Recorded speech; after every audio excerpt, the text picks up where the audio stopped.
Hi, welcome back to Talk of the Town. AnsleyManuel stops by today's show to share the ongoing community fundraiser efforts for the Bluffton War Memorial Monument and how we can donate. Ansley, welcome to the show. Well, thank you for having me, Sandy. Absolutely. So tell us a little bit about the story behind this fundraiser for the proposed monument.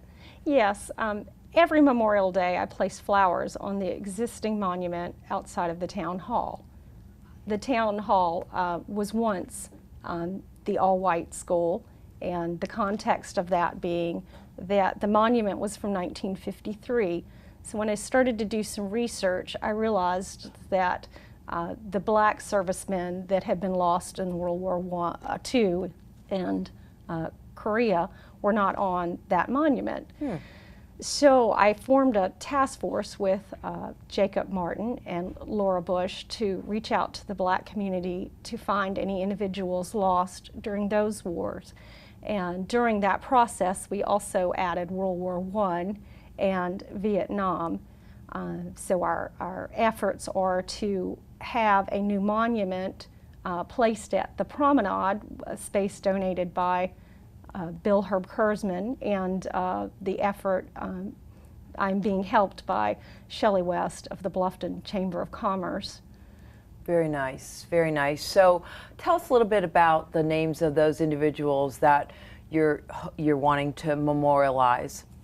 Yes, for World War I, Hardy Clemens, Nathaniel Gadsden, and Joseph Green.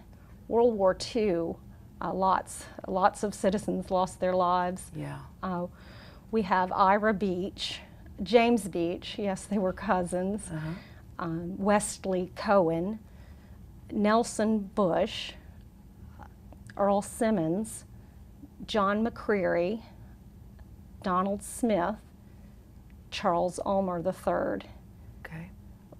For Korea, there was Frederick Graves, Benjamin Wilson, and Ferris Brown. And Vietnam, Alonzo Phoenix and Nathaniel Danny Mack. Okay. So how are you going forward with your efforts? How can we as the viewers contribute, and you know, how do we help? Yes, I have a GoFundMe site set up, and you would just search the Bluffton War Memorial Monument, and it'll take you directly to that fundraiser and elaborate a little on the men's names again. Right. Also, I've got a bank account set up at Palmetto State Bank, and you would see Edith there to donate a check in a check form or cash form. Also, for any large donors wanting a tax write-off, the Bluffton Historical Preservation Society has agreed that the check could be written to them as a nonprofit. Very nice. And so Bluffton was a small community, obviously, for all four of those wars. What was the impact of losing these young men? Well, I talked to Jacob Martin a little bit about that because he remembers being a boy during World War II. And to have 8 men die from such a small town, I could go through the 1940 census in 10 minutes. Yeah. So World War II in particular, I just can't imagine losing that many young men. Right, what an impact. Yes. And so what brought you to that research?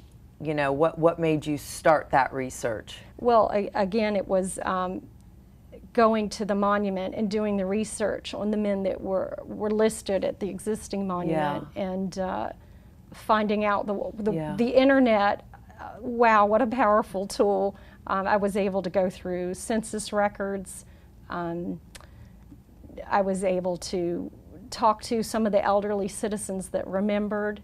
And another great resource is actually walking around local cemeteries. I stumbled across Nelson Bush that way. Yeah. Several of my men were a little more challenging because they had enlisted in Savannah, so they were listed as Chatham County casualties. Yeah. Well, wonderful efforts on your part in the task force, and we'll have all the information on the screen. Those interested can find out more information and donate. Thank you again for having me. Absolutely. Thanks, Ansley. And we'll be right back with Talk of the Town.